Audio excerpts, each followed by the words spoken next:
Alors, le CICLA a sollicité la revue Contraste pour organiser ce symposium.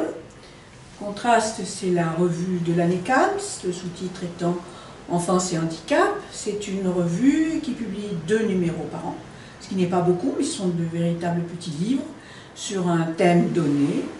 Et dans chaque numéro, nous souhaitons présenter 3 points de vue et essayer de voir comment ils peuvent se coordonner.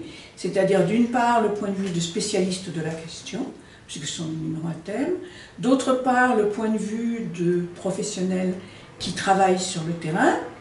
Et troisièmement le point de vue des témoignages de familles ou de personnes handicapées.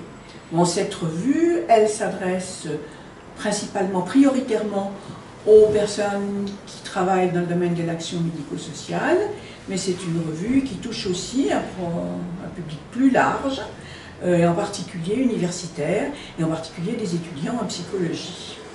Et ces 3 éclairages dont tu parles, c'est tout à fait essentiel, car ce sont ceux que nous partageons avec le CICLA, et l'une des raisons essentielles pour lesquelles nous avons été sollicités pour organiser ce symposium. Alors, passons maintenant à la thématique.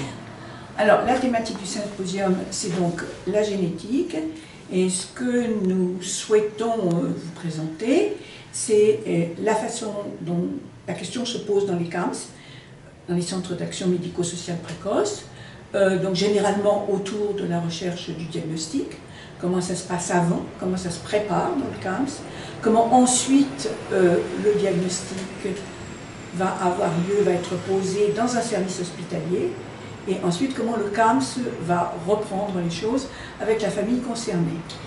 Ainsi que l'articulation qui va exister entre les professionnels du CAMS et ceux des centres de référence hospitaliers.